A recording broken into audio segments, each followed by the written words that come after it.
0, 1. Let's get started. Hi, and welcome to Beyond the Barracks, the podcast where service ends but the story begins. And today I've got Harry, the veteran, the international adventurer, just all-time awesome. How's it going? All good, Gina. Thank you for having me. Yeah, so we met a few years ago, and we've got probably a lot of people have been following your story from when you left the military to the amazing stuff you're doing now. But we'll get into that. Take me back to where it all began in Nepal as you were a little kid running around. What inspired you to join the military, and how was life growing up? Growing up in Nepal, you just have been there, so Yeah. It depends on which part of the Nepal you go as well. I was born in a remote village in western part of Nepal. I didn't have any flip-flops to going to school, so I just walked barefoot. We didn't have any pen and paper, so just learn how to write on a wooden plank with a chalk stone. That's how I learned how to write. Then there was only primary school in the village, so we had to go to another place, Yeah. another place to for education. I failed a few times in the school, and I failed in English in. What do you say? It's like we call it SLC, but I think it's similar to like a GCSE. Yeah. Sadly, I have to speak to you in English now. Yeah, my Nepalese isn't that great. And then, we go and do the things whether we get told to do or we see something and do it. So it's simply for me was some of my schoolmates joined the Gurkhas. So I just wanted to try as well. I didn't think that I could be able to join the Gurkhas at the time because it's a very tough selection. Yeah. But just I tried, but also it's my father's. He couldn't join the Gurkhas, so he wanted me. We are three brothers, so he wanted one of us to join, and he used to tell us that maybe you guys can't join the British Army. It's too tough, but try Indian Army. If not, then join the Nepalese Army. Simply I just fulfill my dad's dream. Yeah, and as you say, I've just come back from Nepal, so I served with the Gurkhas quite a lot when I was in the regulars, and it was so nice to go and see your country and see the such different life from Kathmandu, the hustle and bustle, and hundreds of people there always awake, and then go into the mountains and then meet the kids, which probably would have been you running around, having to walk like miles and miles up mountains to go to school, and it brings it back all of what sort of my service and when I was serving with you guys, and it was like a nice loop to be able to go back because it's such a beautiful country. I'll definitely go back again. But you live in the UK now, don't you? Yeah, I live here in Canterbury in Kent, and today it seems to be a good day, so it's sun shining. It's cold outside, but it's well, not as cold as Nepal in the mountains. So you eventually got in the army. You did all the famous, Doka race. It's Doka races, isn't it? Passed all that. Came over to the UK. How was that for you? Was that the first time traveling when you passed and you came over? Did you train in? What did that feel for you? Because it's so different. Yeah, I think we came in end of January. We came to UK, and we were the last intake to train in Church Gurkham, which is nearby Aldershot. And we are 99 intake. So from 2000, our recruits, they train in Gatwick. So we're the last intake to train in Church Gurkham. And we came out from the airport and we straight got into a bus. So bus had a heater, so it was warm. But when we came in the evening. So we went to camp in Sosukrikham, and it was completely dark. You guys call it typical English weather, so it was like rainy and foggy and like dark. And we went towards our accommodations were in Second World War camp. Yeah. So we heard about in Nepal about like London is one of the most developed country in the world, and it's one of the most civilized country, and we can just went there. Not sure about it. Start missing home. Yeah, those camps are horrendous, aren't they? Yeah, Still the same. I think 16 of us we lived in the same room. Yeah. Yeah, that was it. And we didn't go out of the camp, I think, until about 2 months. It was more about like basic training, marching to like say weapon handling to basic field crafts. And so we used to go to run outside, but we're not allowed to go to the town. So after 2 months, they call it Pahilo Kadam, which is like first step in English.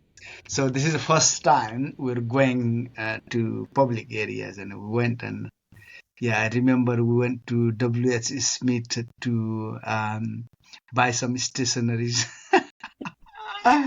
And we had to queue online, and you don't have to negotiate the price. And also we went to I think eat KFC. Getting used to it, like English foods, like eating sandwich, which I never eaten, sausage, which first time I ate was in Pokhara, where we were central selections, baked beans, which still I hate it. It was like it's a very new experience. But I think we Gurkhas are so motivated. That's what our selection process is like. And we are serving for the United Kingdom for over 210 years. So maybe you just still recruiting us, because I think wherever you throw us, we still survive and do the decent job, and we can adapt. So I think that's why. Yeah, exactly. Because like you just missed East Timor, didn't you? Because it was 99 that we were there, and serving with you guys there. It was interesting. And luckily I like your food, so we used to have curry for breakfast, lunch and dinner, and I was fine with that. But some of the other guys are like, "Where's my sausages and beans?" How was your Everest Base Camp trek? I think it's very westernized. So possibly There's a lot of people worrying about their food and stuff. There's so much Western food, but I tried to stick to the traditional stuff, and the Sherpa soup and the noodles, and lived on noodles, I think. So you didn't do dal bhat power? Yeah, I did have a dal bhat. Yeah, definitely, because it just keeps coming. The best the Delbat was like the best offer because it constantly comes back to you if you want to carry on eating. Yeah. But So as you know, yeah. with altitude, you lose your appetite a bit. So by the time you get to near base camp, it's you're eating a bit less, but you should be probably eating more. Yeah, and just one thing is like, say, once you ordered it once, you can have as much as you like. You don't Yeah, have to pay extra for that, yeah, right? For exactly. Yeah, that. yeah, yeah. So what? How did service go then? Once you got sort of out of basic, and what led to your life changing injuries, which for people that know what you've done since, as is phenomenal, and it's just all inspiring, and perhaps some people I've spoken to have said that sort of changed their life, but in hindsight, it's made their life better, if we could say that. But anyway, I'm digressing. We can talk about that. So what? How was service? Service was, I went to the regiment that I didn't want it to go. Okay. Simply, I wasn't smart enough. So I just thought that maybe I wanted to go to somewhere, easy job. So I wanted to go to safe, and I wanted to be a driver. So I wanted to go to logistics, and I didn't get my first choice because I think one of thing was I needed to pass SLP 3, which is English language course we do, and Yeah. I need to have a SL. So I'm SLP 1, so it's at basic level. So I had to pass intermediate level to go to those, because you have to work with your British counterparts. Yeah. So I think I didn't qualify, and I went to my third choice, which is infantry, which is Royal Gurkha Rifles. And at that time, all the Eastern guys used to go to the 2RGR, which is 2nd Battalion. Yeah. And all the Western guys like myself, we used to go to the 1RGR. So I went to 1RGR. It was quite so.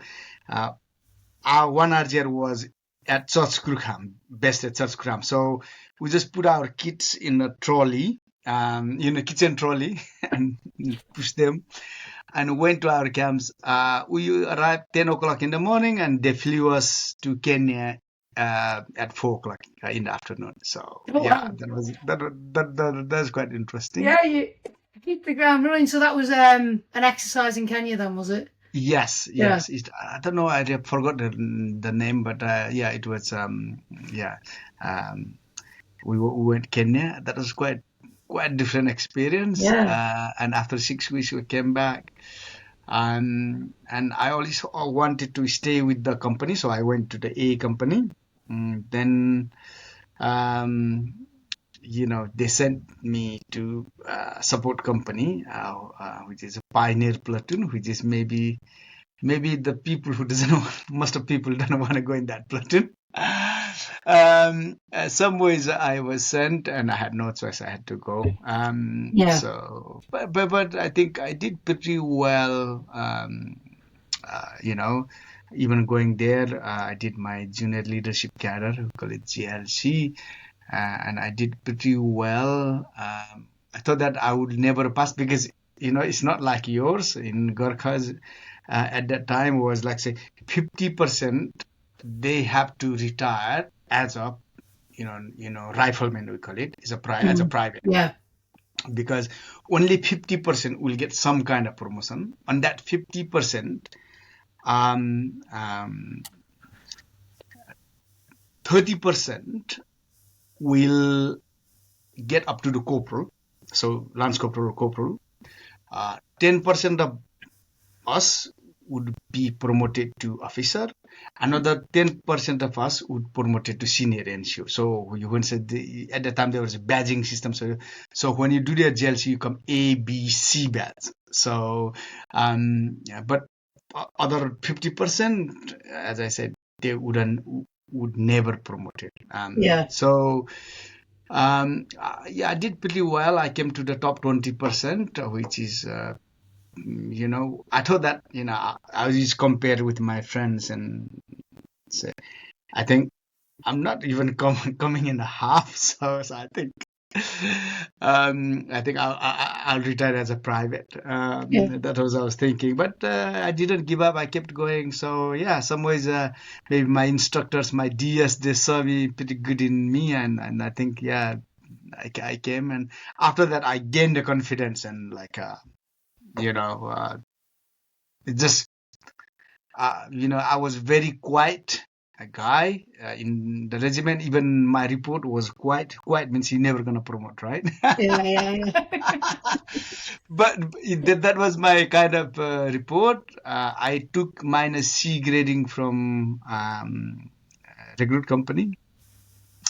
But I didn't give up. I just kept going. So I did pretty well, honestly. And in the regiment, I had a very good career. I promoted to up to corporal very quickly. And then another we transferred from Gurkha tacos to British tacos um, um, because we got our right to stay in the United yeah, Kingdom. So instead of we doing 15 years and retire, yeah, now the older guys, our senior guys are doing 22 years. That means that everything jammed, the promotion jammed, pretty much everything jammed. And it was quite difficult time for us, especially like our intakes that's before and after us. yeah, So getting promotion was very, very rare. So from yeah, one regiment, about 2 or 3 people used to get to the sergeant, which is normally, I think, quite a lot. You get promoted. So yeah, yeah, there yeah, was that, and I travel around the world as a part of my job. I did the Bosnia and Kosovo tour. I was based in Brunei 6 years.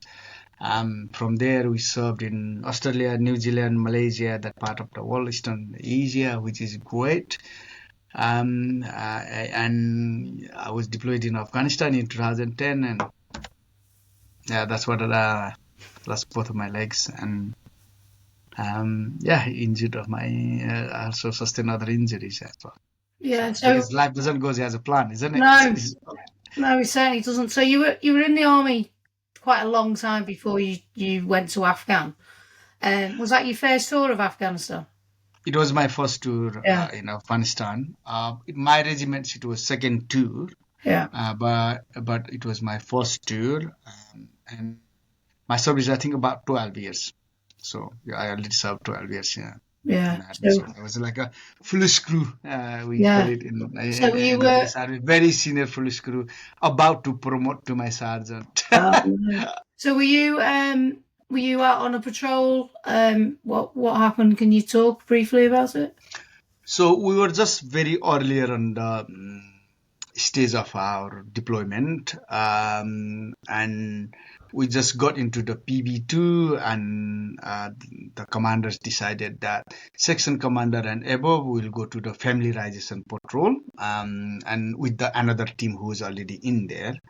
And simply on that day, I wasn't doing my job. I was just doing the private job, so it was more about um, um, familiarizing the area, and we had 2 engineers to go and survey the old dam as well, so that later they can go and repair it, so local people can have water. And because previously, I think we destroyed quite a lot, and we pissed local people off. So when we went at the time, it was winning hearts and minds. Yeah, So we were building. So we were helping to build the schools, to roads, to I think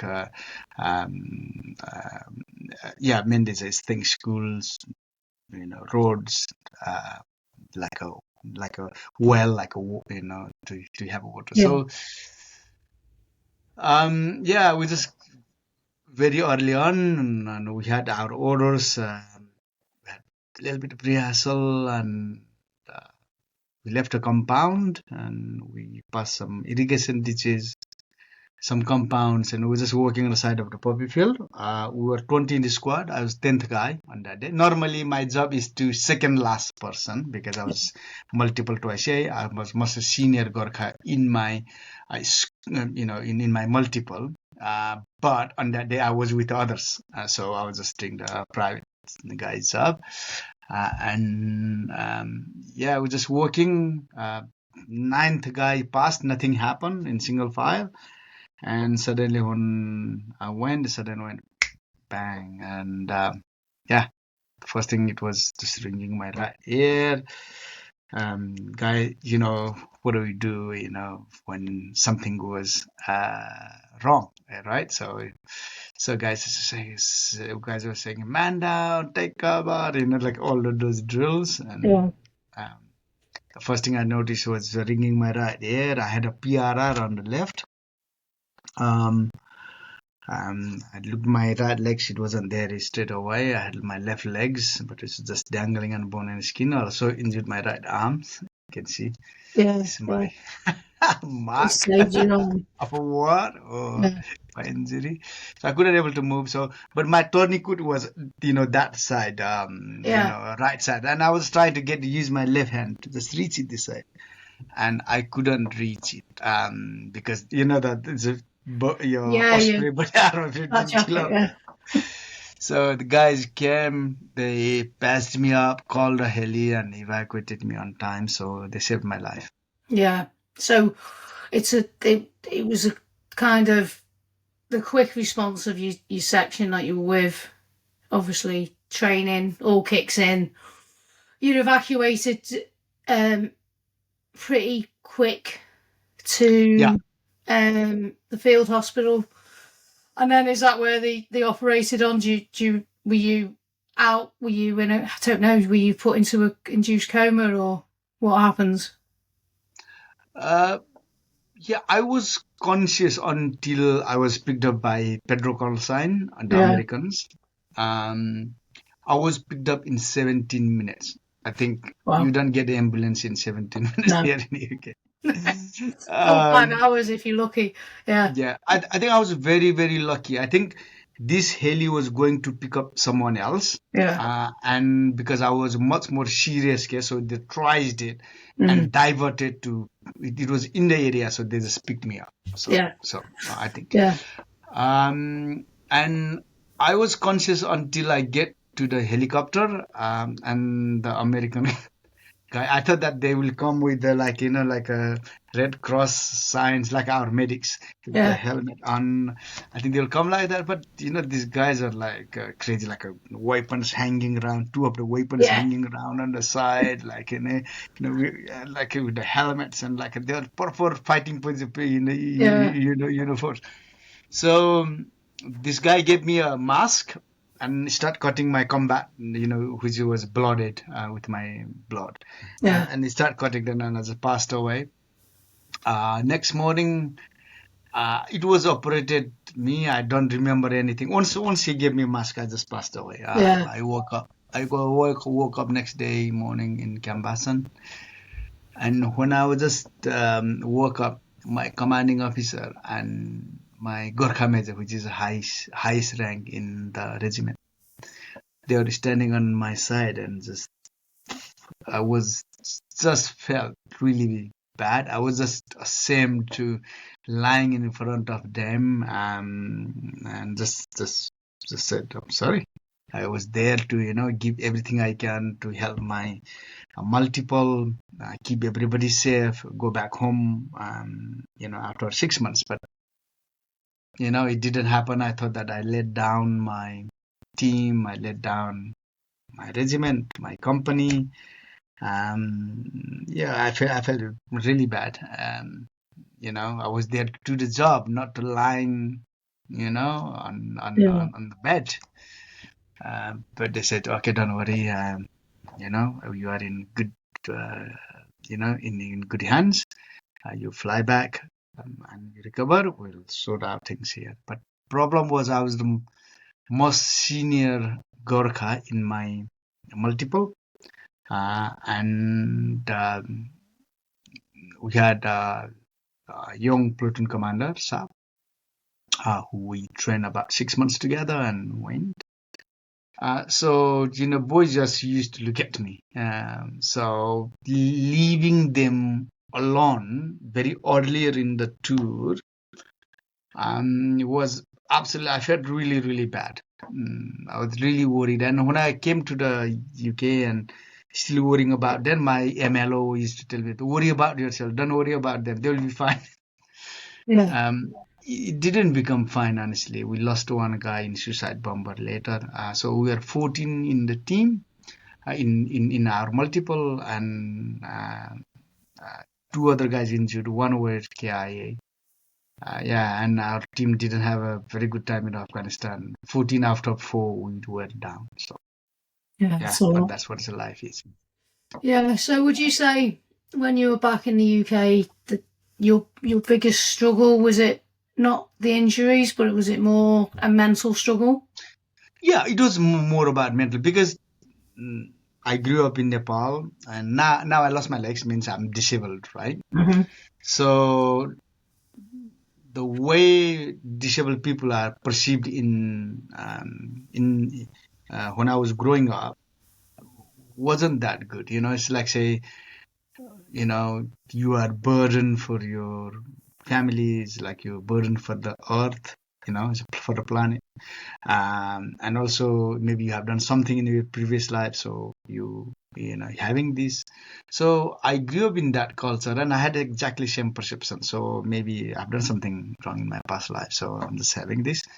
And that really didn't help. And overcoming that one was much more difficult than physical adaptation. Yeah. But luckily, I guess you had the right to stay in the UK, so you potentially knew you didn't have to go back. And there's more opportunities, isn't there? And I think what you've done since, you say you felt that you let your team down and let your commander down, but what you've achieved since has had so much amazing ripples for positivity, for getting Gurkhas recognised. If people hadn't heard of them, I know when you go back to Nepal, you're like worshipped like a god, is what I've been told. Not So you've definitely changed the perception of that in Nepal, for the better. So tell me about, you had to fight, didn't you, to climb Everest? Yes. That was your first fight, was it? Apart from getting yourself fit enough to be able to climb Everest, which everybody would probably think that's the hardest bit, but you had problems with the authorities allowing you to climb it. Yeah, there are mainly the three obstacles that we had to overcome. Number one was there was no legs for double above knee amputees to climb in Yeah. ice and snow. So we designed some ways. We designed it. If I knew all those challenges, I wouldn't even have started. I think if I knew it. So Thank God you did. some ways we just DIY'd prosthetic legs to climb Yeah. Mount Everest. Secondly, I supposed to climb in 2018, but at the end of 2017, Nepal government brought new rule by banning double amputees with their hands or legs, and visually impaired, so who can't see, you can't climb. So I don't think that you can ban the people because you think they can't do it. So we went to Supreme Court in Nepal and overturned it. We tried diplomatic means. We went to Geneva, but that didn't work. So we had no choice other than going to Supreme Court in Nepal and fight the case. And because of, I think, a lot of people, a lot of disabled organization, medias, and everybody put a pressure on the government. So I think all judges unanimously decided that this is against Nepalese constitution. It's against rights of persons with disability of the United Nations chapter. So we won the case, but in 2018 it was too late by the time. In 2019 we couldn't raise the fund. I think another big challenge was to raising the fund, and which is I'm struggling right now as well, to complete my 7 summits as well. So first of all, no one believed me that I could able to do so. I didn't get any help from family and friends, and I had some compensation money when I lost my legs, and I used that one to climb some mountains like a Merapi I climbed. Then my friends, they start supporting me. I think they thought that I'm serious about this, and they, they thought that maybe he might be able to do it. And my friends start supporting me. Then the charities came and start supporting me. Then my Nepalese community came and start supporting me, and then later the corporates came and supported me. So we raised all the fund, and by the time it became too late, 2019, 2020, 2021, Corona popped in. So 2020, I wanted to do in 2020, but it was, the guy said that it's a lot of money to raise. There's not enough time. All the companies are struggling, so they're not going to give you money. How to protect their, keep their staff. That's what they're struggling. So they are not interested in sponsoring someone. So they said that, okay, let's raise money in 2022 and let's plan in 2023. And this is why I went in 2023. So I pretty much failed about 5 years until I can give a go.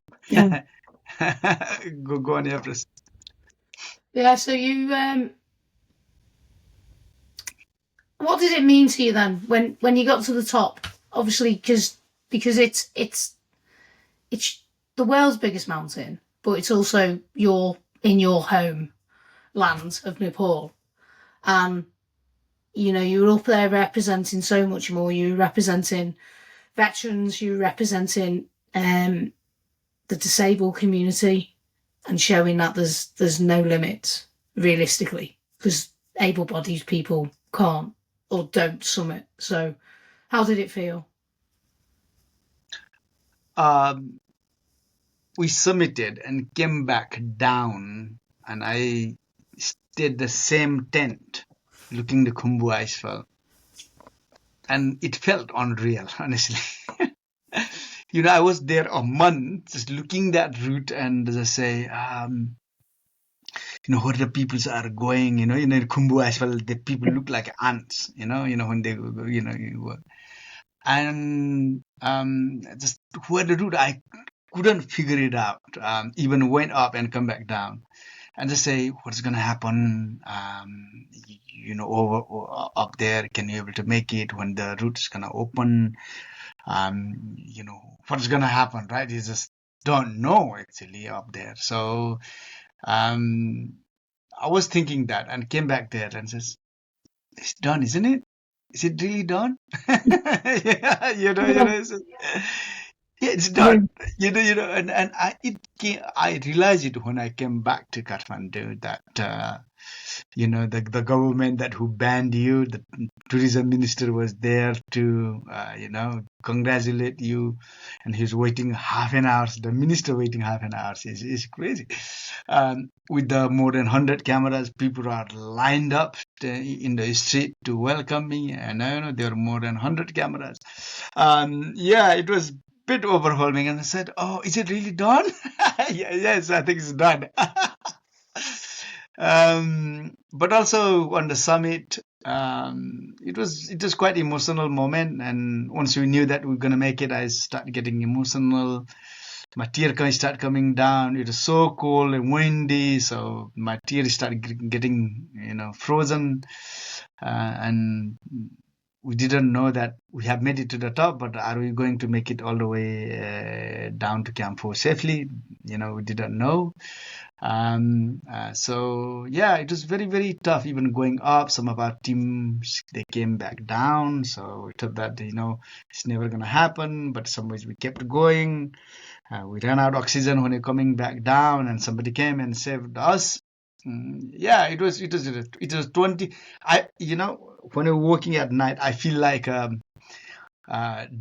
We do that like a dawn attack, right? So you walk whole night and attack the enemy position in the morning. I feel like that. So it was 25 hours, 10 minutes, non-stop from Camp 4 up and down. And on the summit, it's no one. We submitted. We were the last people team to summit, and it's like a very cold, very windy. Hug each other. I cried like a baby, and yeah.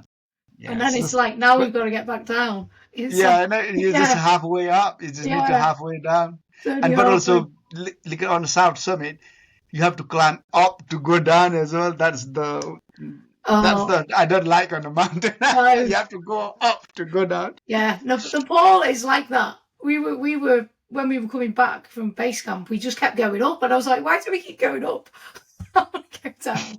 Oh yeah, so amazing, really, isn't it? That you think they were trying to stop you, and then you come back, and it must have hit you more when you got to Kathmandu, when you had all of a sudden sprung into the limelight, if you like, because you've achieved what people perceived as the unachievable, and now you are back here, and everybody wants a bit of you. Yeah. I think one thing what I realized, after this, after Everest particularly, is when you don't need to worry about the world. You just do your job, do your things, and when you do well, people appreciate that. So me doing well, I'm not, as I said earlier, that it's not just me doing it. If I do, well, then it will good for me personally. It will good for my family, for my community, and the country. Possibly, if do much better, it will do better for humanity. That's like I kind of realized, and so I wasn't just going up there on my own. I was going for the Gurkhas and the veterans, British Army, Nepal and United Kingdom, where I live in. So it wasn't just just one thing. It was a lot of people who actually took the ownership and came down. And like I said, my tribe, things like so. There are lots of organization who participated, came there, and just they took ownership of that. And I think one of the things is like the sports. This is what it unites the people. So everybody, they put all their differences away and come and celebrate it. And I came back to Canterbury after my Everest, and they put like a welcome program, welcome back home program. And they organized a program in Canterbury City, and in town center, like say, guys were like a dress up in like a traditional dress, and banging the call it dama, like a drums kind of things, and like a madals and things like that, and dancing everybody. It's just not just for our guys, but also for the city. There are lots of local people who were there. And I think not only that, but I think I was representing this is Canterbury local, where I'm living from 2009. I came with my legs, and I don't have legs now. So lots of people recognizes me. I think I'm the only one who has no legs, who walks with the metal legs, in the town. So it felt great, and they took ownership. And I think Mayor also came on that day to welcome, did a speech. So it was amazing. Yeah. So since then, you haven't stopped. So you've done a further, is it 7 peaks? Or you're going to your 8th peak now. We'll talk about that. But which is the hardest peak? Was it Everest? I think any mountain is hardest. We I came back from Everest, and we went with one of charity to climb, Penny Fan after Everest in December, and we couldn't do it. But that's because of those slabs they've got, isn't it? Those No, it's not. It's not. It's not. It's not. It's because of weather, the weather, yeah. The it weather's was like say it pretty was brutal in Wales.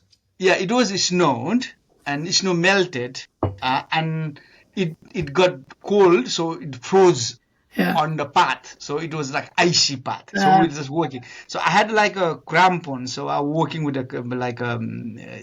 crampons. But the other guys, they couldn't walk in the path because it was so slippery. So they walked on the side in the grass in the snow. And we just went some up. It was so windy. It was raining. So yeah, it's not safe to go. Everyone wasn't prepared. So yeah, let's go back down. And so, after that, I said, is no mountain is too small. So if mountain doesn't want you to be there, you're not gonna go. You're not gonna go there. Whether the smaller mountain or when the winds comes, the weather get worse, then you can't go. Very simply. So for me, I think every mountain is very difficult. Every step is for me, is like a torturous journey. I think you have seen my climbing. Every step I struggle, but I think what I think is say it is worth of doing it. It just make awareness, other people. So mainly people with disability, that they believe themselves that they can do something, but also it's not just us, but people around us that who look after us, but sometimes discriminate us as well. So we need to make them aware so that they treat us right away, they support us right away, so we can live as a normal life as we can. So no mount dangerous wise, I think Everest was dangerous because if you run out of oxygen, you're just gonna die. Every mountain is dangerous, like going to Samone. There's a place called Grand Coulier, and about 100 meters you crossed, and the rocks, they are like they fall down like a rain. So you just say the spray and go. So it's dangerous. I think every mountain is dangerous its own way, but definitely I think much more dangerous because you can carry so much oxygen on Everest, right? Yeah. And they're very expensive, and how much you can carry up there, and if you run out of oxygen, simply we just die. So yeah, every mountain is difficult on a way, and some of mountain, they are notorious. Like Denali is only summit rate is 50%. So you could imagine that's with the legs. And guy with no legs go up and summit. It's crazy. I feel like sometimes it's crazy, but I think we had a good team, so I think you've got to surround yourself with the right mindset as well. Yeah. So your last, it's not going to be your last. I know it's not going to be your last, but your last summit in your series of 8, and it's 8 around each continent, isn't it? No, there are 7 continents. 7. So that's why they call it 7 summits. Yeah, there's 7 summits. Yeah, I'm just doing an extra one for you. When you finish that, I'll tell you which one you've got to do. So your 7 summits. Mm-hmm. So far I have done 6 summits. So if somebody doesn't know what are 7 summits, they are simply highest peak in each continent. So Mont Blanc in Europe, Everest in Asia, Denali in North America, Aconcagua in South America, Carlson Pyramid in Oceania, Kilimanjaro in Africa, and I have got one more left, which is Mount Vincent in Antarctica, which is I'm going just before the Christmas.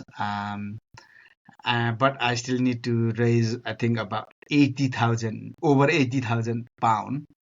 And at the moment, I'm running a Give Me £1 campaign. I think I think even half of the, or maybe one quarter of the veterans give me £1 each. I think, problem Yeah. solved, right? Yeah, So exactly. I Yeah. think any of the veterans or people with disability or anybody, any mountaineers that who wants me to complete this, I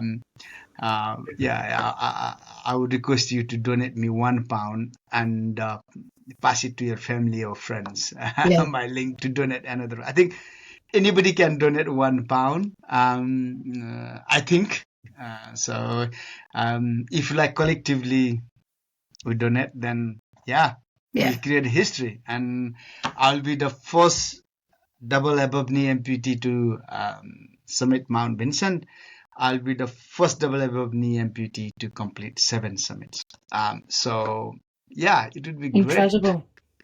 Yeah. Incredible. So Did you ever looking back at yourself when you were in that hospital bed, did you ever think that you would achieve so much? no. I thought that my life is completely finished. Mm. And I will be the burden of my family. I will be the burden of this planet. I will be maybe looked down, not treated well, not even from my family. Maybe I would lock to one of the rooms. Maybe even maybe I wouldn't have opportunity to see the other guests come in. I've seen in Nepal that people done that. They done so. Who they hide the disabled people when your guests come. So I thought that way. Never thought that I would be climbing, but some ways I started sports, and sport gave me confidence, and the mountains. I had no plan to climbing 7 summits. Honestly, my plan was to just climb Everest because for Nepalese people, Everest is like a sacred mountain. It's our symbol and identity as well. And you've been to Nepal, so anybody who's been to Nepal, how much we have respect on Everest and how we are known by Everest. So we Nepalese people mainly, known by three things mainly: Mount Everest, birthplace of Lord Buddha, and home of the Gurkhas. So I'm pretty much all of them, So I climb Mount Everest. I'm Buddhist. I'm a Gurkha. So I kind of like 3 things that touches me Nepal. somewhere, and I think I'm very privileged to associate with that way. But I think for me, it's like I found my purpose on Mount Everest. And once I've done Mount Everest, then I said, I've already done 3, so I got just 4 to do. It would be quite nice to, but also I want to make awareness of disability. So making awareness of disability, I have done a little bit in UK and Nepal, but I think this is not just in Nepal and UK. Different part of the world, disabled people perceive in slightly different way. But there is still the stigma around the disability. If let's say, if like say I was say let's say treated as a normal athlete, then I shouldn't have problem for getting the sponsorship, right? Yeah. So there is so, and one way we can make awareness of disability around the world is climbing mountains around the world, the tallest mountains around the world. So this is why I chose 7 summits. Yeah. It's inspiring, and I truly think or believe you're gonna not only do it, but you're gonna smash the ceiling on your fundraising without a doubt when people all get behind you. And as you say, it's just lots of people donating small amounts that'll change the world or change, together we're stronger, aren't we? Yeah, yeah, and I think there is the saying that, right? So every drip of the water makes ocean. So yeah, if everybody can donate £1, this will be done. Even this is not done, some ways, then I think I have to loan someone with somebody's and go and do it because I have already paid my deposit for this. And if I don't go, I will lose that. So but also that the guys are already ready for that. So they cancel other jobs and they are get ready for my climb to support me, and I will let them down. So some ways I have to loan it, or some ways I need to make this happen somehow. And if there is it'll happen. any people It'll that we can happen. be able to sponsor as a company Yeah, wise as well, and I would really appreciate it. I think this is part of history, and hopefully that they will be be a part of history. And when I come back, hopefully for the companies we can give them a bit more publicities as well. And also my book is getting ready, my documentary is getting ready, so hopefully we can give them a bit more exposure to those companies as well. So yeah, hope if anybody wants the company and yeah, listening to this podcast, then if you want to sponsor me, making awareness of disability, inspire others to climb their own dreams, or just be part of the history, then please stay in touch. we can find you online on Facebook and Yeah, it's a Hari Budha Magar, as you see me on the screen. So I do not have any brand name, so it's simply is Hari Budha Magar. All my social, haribudhamagar.com. If you donate, it's a haribudhamagar.com. It's a haribudhamagar in crowdfunder. So whatever ways, you quite easily. Oh, otherwise just find it. Guy climbed Everest with no legs. Then I think you'll come up. You'll come up. So what advice would you give anyone who who are struggling after life in the forces? Is there any sort of advice you'd give them, particularly if they've had like yourself, catastrophic injuries that are life changing? Is there any advice you could give them if someone's listening? I think whatever happened, you can't change. Some ways we have to accept ourselves and look to the future. And whatever happened, it happened for a reason, and it's happened for good.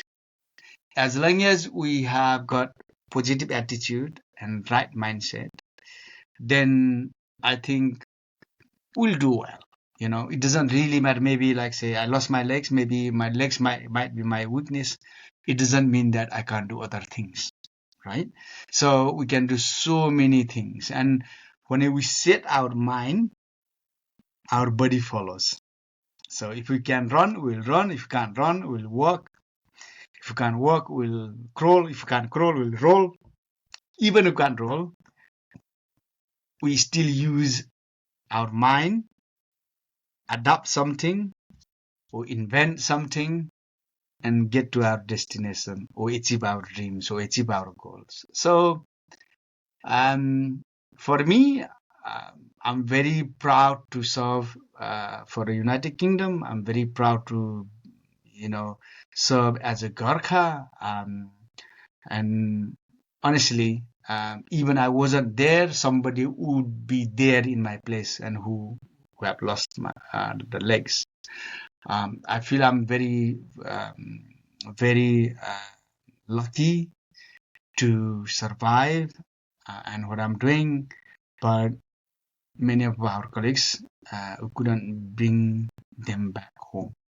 Some of them, they were just married. Some of them, their wives were pregnant. Some of them, it is that. So in that sense, I feel I'm very, very lucky. But, we are lucky. Whoever we survived, I think we are the most luckiest ones, I think, I would say. And,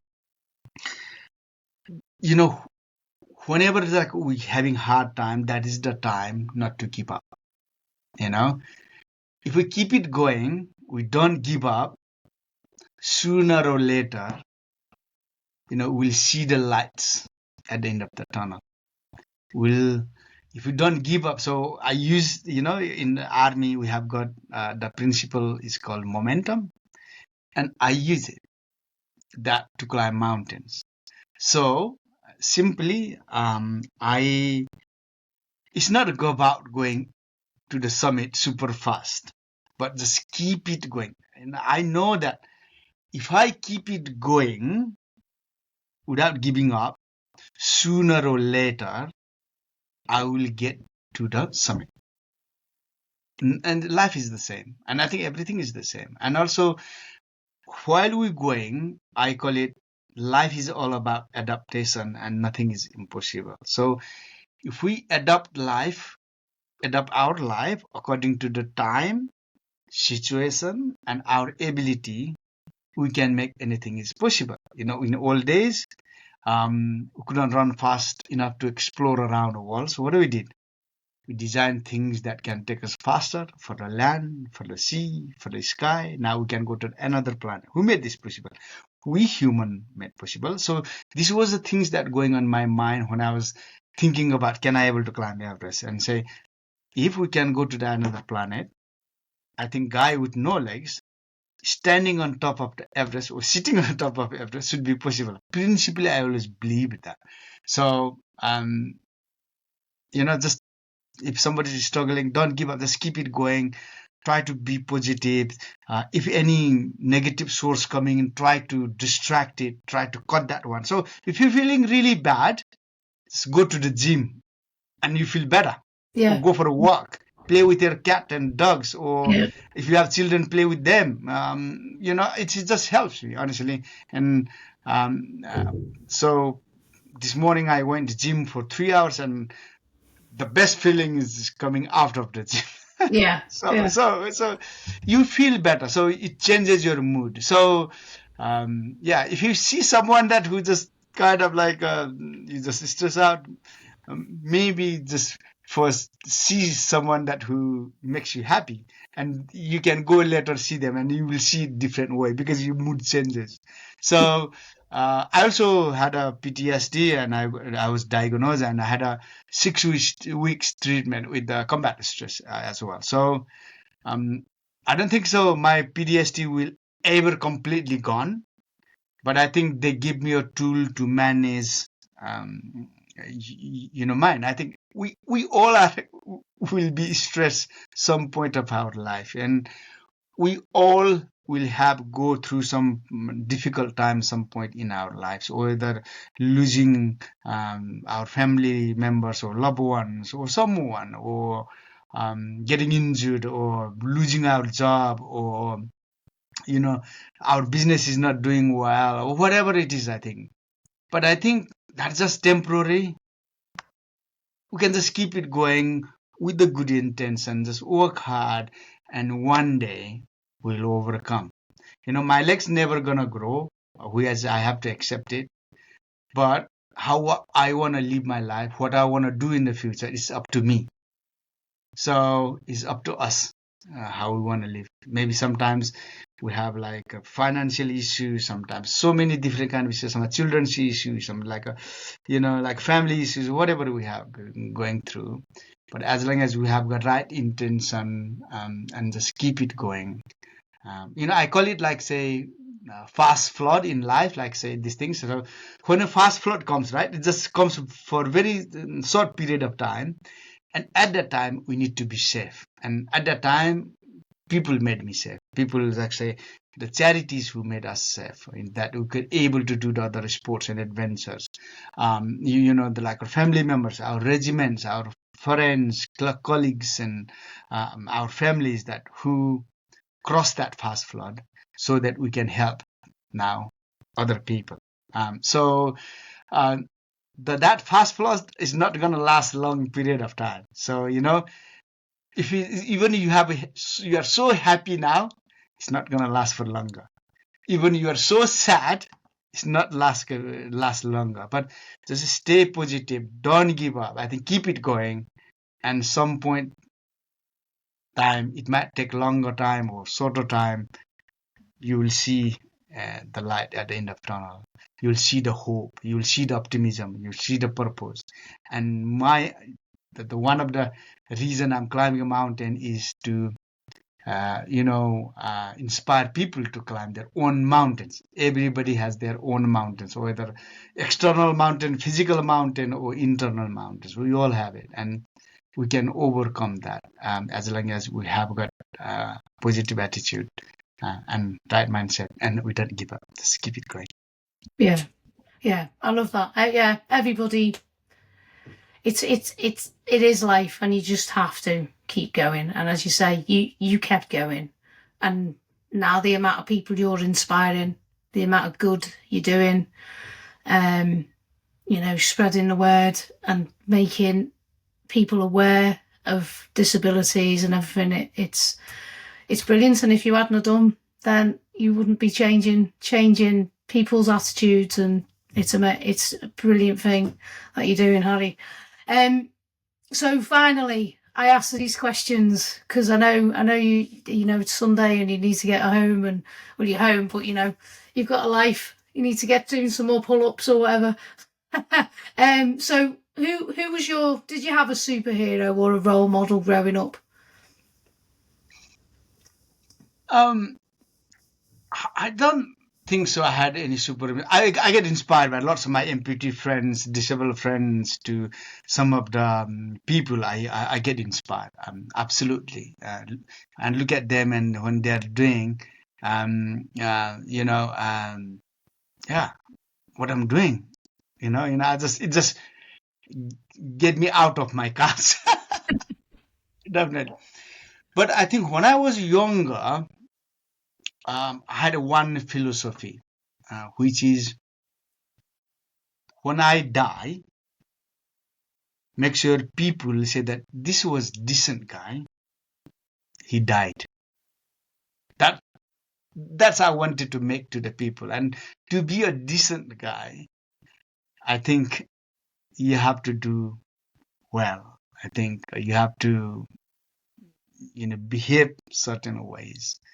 You can't piss off the people. I think, and you're not going to be the good guy if you do that. So I had that, and I think that motivate me a lot of things that I should do certain way, and let me compromise some of things. Sometimes you just say, just want to just punch in his face and just.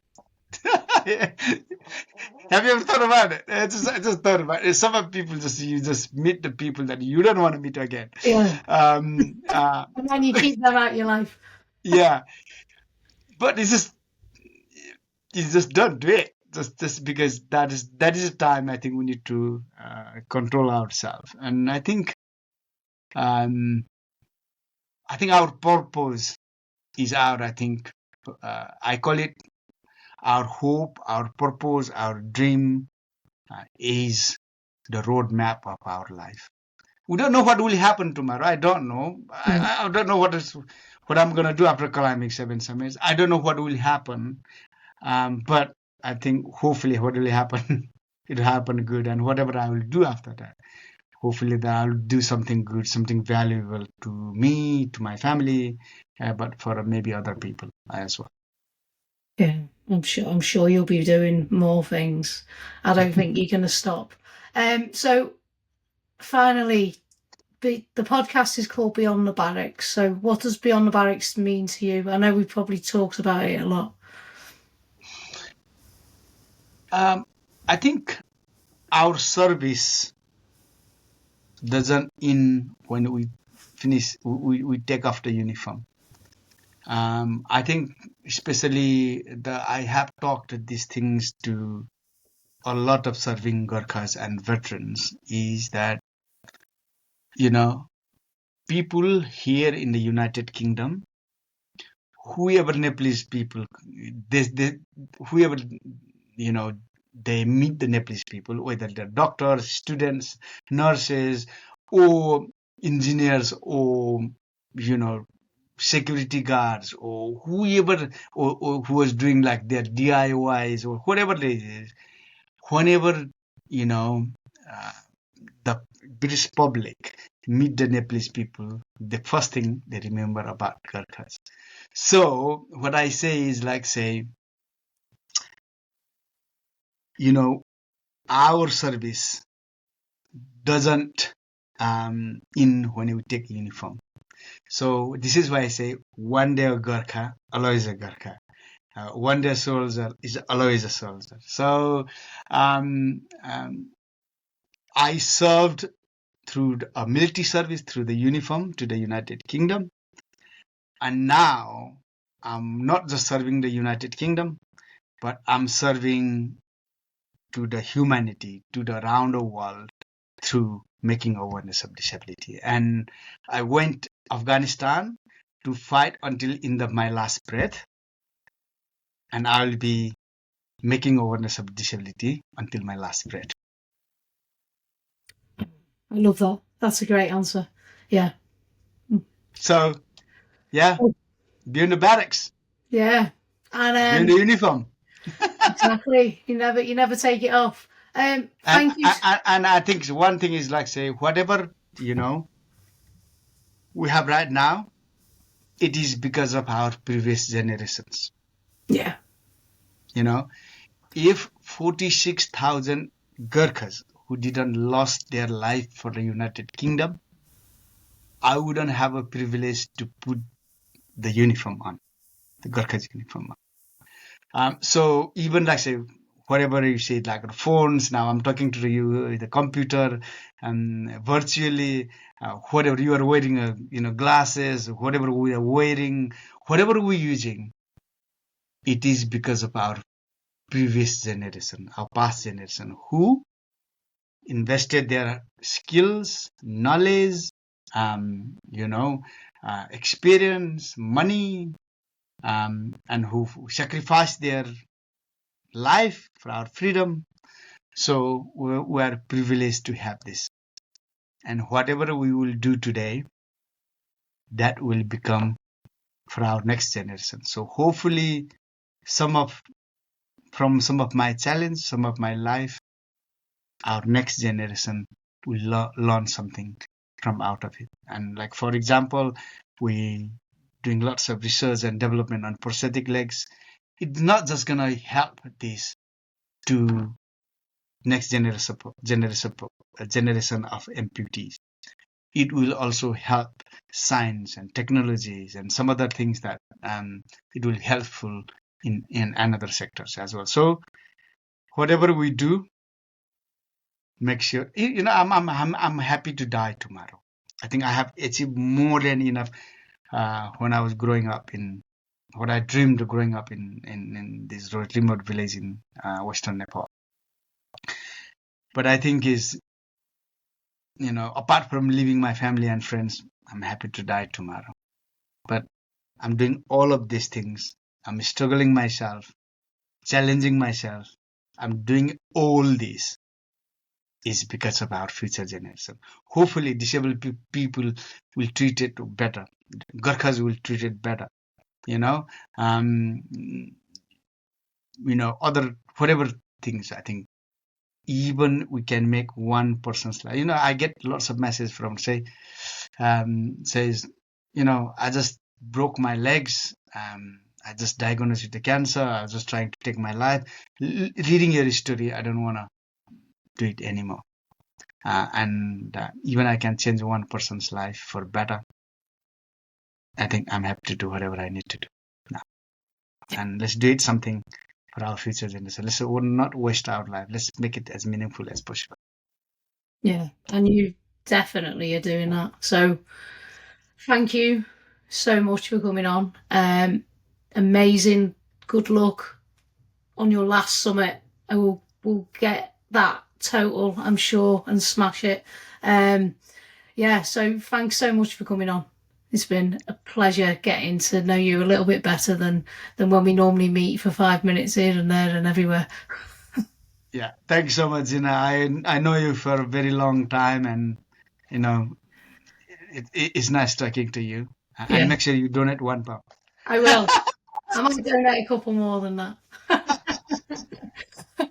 Thank you. Thank you. Take care.